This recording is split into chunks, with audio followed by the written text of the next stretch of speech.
ধানের শীষের বিজয় নিশ্চিত করতে হবে। এই ধানের শীষের বিজয়ের মাধ্যমে বাংলাদেশের জনগণের মুক্তি হবে। এই ধানের শীষ বিজয়ের মাধ্যমে বেকারত্ব দূর হবে। এই 17 বছর বাংলাদেশের মানুষের অধিকার প্রতিষ্ঠা করার জন্য সংগ্রাম করেছেন বিএনপি এবং সকল গণতান্ত্রিকামী রাজনৈতিক দল। দেশনেত্রী বেগম খালেদা জিয়া সর্বোচ্চ ত্যাগ স্বীকার করেছেন। তিনি কারাগারে বন্দী হয়েছেন কার প্রতিহিংসার কারণে? শেখ হাসিনা। কার বলতো? এই তো দেখেন, এখন ওই বাচ্চাদেরও চোখ খুলে গিয়েছে। এই বাচ্চারাও এখন বলছে খালেদা জিয়াকে কে বন্দী করে রেখেছিল? কে বন্দী করে রেখেছিল? এই শেখ হাসিনার হাত থেকে দীর্ঘ 17 বছর আমরা নির্যাতন, নিপীড়ন, গুম খুনের শিকার হয়েও রাজপথে আপনার আমার আমাদের সকলের অধিকার পূর্ণ প্রতিষ্ঠার জন্য আমরা সংগ্রাম করেছি, আমরা লড়াই করেছি। বিএনপি নেতৃত্ব দিয়েছেন গণমানুষের অধিকার পূর্ণ প্রতিষ্ঠার জন্য। দেশনেত্রী বেগম খালেদা জিয়া আপোষহীন থেকেছেন বলে এখনো কিন্তু বাংলাদেশের প্রত্যেকটি এই যে শিশু, কোমলমতি শিশুরা, তারাও খালেদা জিয়ার নামটা স্পষ্ট ভাষায় বলে খালেদা জিয়া। ধানের শীষ বিএনপির নাম বাংলাদেশের বুক থেকে মুছে ফেলতে চেয়েছিল ফ্যাসিবাদরা, তারাও কিন্তু তাদের অপপ্রচেষ্টা দিয়ে এই নাম মুছে ফেলতে পারে নাই। তাই আগামী দিনে যে ভোটের যুদ্ধ হবে, এই ভোটের যুদ্ধে আমাদের সবাইকে ঐক্যবদ্ধ থাকতে হবে। ধানের শীষের বিজয় নিশ্চিত করতে হবে। কি কারণে? কারণ এই ধানের শীষের বিজয়ের মাধ্যমে বাংলাদেশের জনগণের মুক্তি হবে, গণতান্ত্রিক মুক্তি হবে। এই ধানের শীষ বিজয়ের মাধ্যমে বেকারত্ব দূর হবে, কর্মসংস্থানের সৃষ্টি করা হবে। ধানের শীষের বিজয়ের মাধ্যমে আমাদের প্রত্যেকটি মা বোনরা কেউ যেন আর্থিকভাবে অসচ্ছল না থাকে, তাদের কর্মসংস্থানের ব্যবস্থা থেকে শুরু করে প্রত্যেকটি পরিবারে একজন নারীদেরকে আপনার ফ্যামিলি কার্ডের আওতায় নিয়ে এসে ধনী গরিব এই বৈষম্য আমাদেরকে দূর করতে হবে। মুষ্টিমেয় কিছু মানুষের হাতে অবৈধ অর্থ চলে গিয়েছে।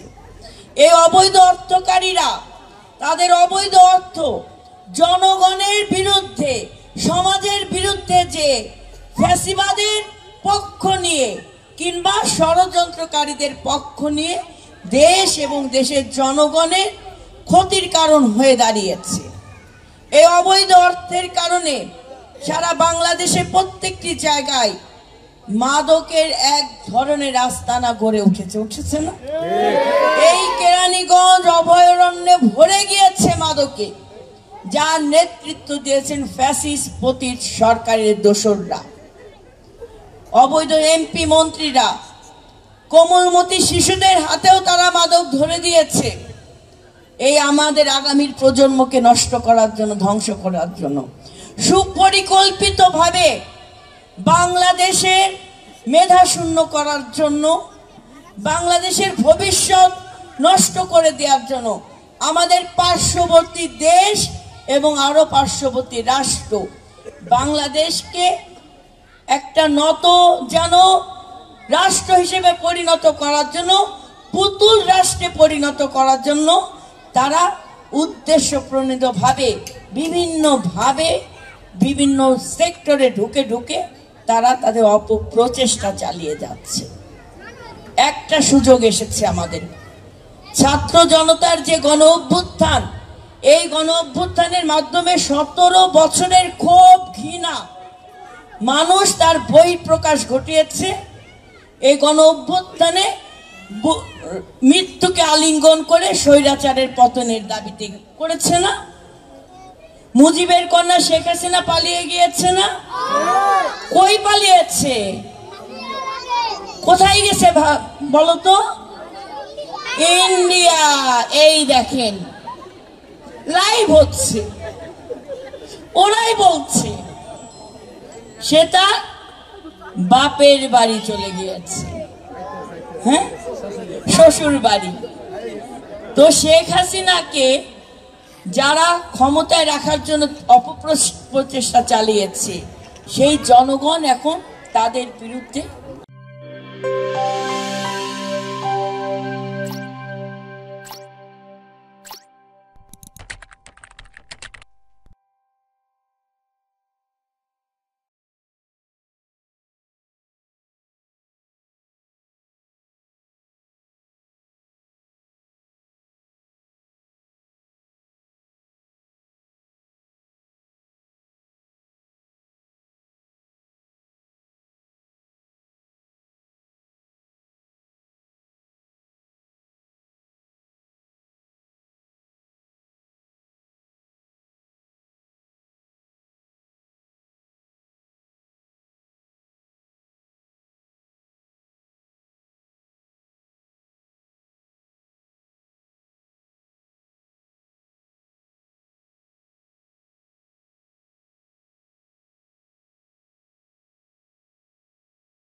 জি, আমার নাম মোহাম্মদ সাব্বির হোসেন। আমি বসুন্ধরা গার্মেন্টসের একজন শ্রমিক। আমি 4 বছর যাবত এখানে চাকরি করে আসছি। এখন মালিক আমাদের ঠিকমতো স্যালারি দিতেছে না, ফ্যাক্টরি বন্ধ করে দিছে। আমরা খুব অভাবের ভিতরে আছি, আমরা খুব গরিব মানুষ, আমাদের সাথে অন্যায় হচ্ছে। আমরা 1000 জন শ্রমিক আছি, আমাদের অন্য কোনো ফ্যাক্টরিতে চাকরি হচ্ছে না। মালিক তার ক্ষমতা দেখাচ্ছে, মালিক আমাদের কোনো রকম কোনো টাকা পয়সা দেওয়ার ক্লিয়ারেন্স দিতেছে না। তারা প্রশাসনের টাকা দিব, কিন্তু আমাদের শ্রমিকদের টাকা দিব না, এটা তারা ক্লিয়ার করছে। বুঝতে পারছেন? আমাদের দাবি, আমাদের দ্রুত, আমরা যে পাওনাটা ছাইড়া দিছিলাম তার দিকে মায়া দেখাইছিলাম, তার দিকে কোনো মায়া দেখাবো না। আমরা যেটা পাবো শ্রম আইনে, যে আমরা যেটা পাবো আমাদের সব টাকা ক্লিয়ার করা রাখবে। আমরা 1 টাকাও তার কোনো ছাড় দেওয়া হবে না। আমরা 30 কোটি টাকারও বেশি টাকা তারা ছাড় দিছি আমরা শ্রমিক হয়ে, কিন্তু আমাদের দাবি তারা রাখে নাই। আমাদের মিথ্যা ভূগোল পড়ায় তারা চলে গেছে, প্রশাসনও কোনো হেল্প করতেছে না। আমাদের শুধু ঘোরাইতেছে চক্র আকারে। বিজিএম, কলকারখানা, শ্রম অধিদপ্তর শুধু ঘোরাইতেছে, কিন্তু আমাদের কোনো ফাইসাল্লা হইতেছে না। আমাদের দাবি একটাই, আমরা সমস্ত দেনা পাওনা বুঝাই পেতে চাই। আমরা কোনো ছাড় দিব না, আমাদের শ্রম আইনের যেটা পাবো আমাদের সেটা দেওয়া লাগবে। ধন্যবাদ। আজকে কেন এখানে আপনাদের অবস্থান কর্মসূচি? আজকে এখানে অবস্থান কর্মসূচি হচ্ছে এই বসুন্ধরা গার্মেন্টস শ্রমিক লিমিটেড যেটা আছে, হ্যাঁ, সাভারের থানা, সাভার থানা। এটা লাগাই দেন। আমি এটা স্পেশাল যাবে দেখতে খারাপ না, স্পেশাল না, ধরতে পারে না।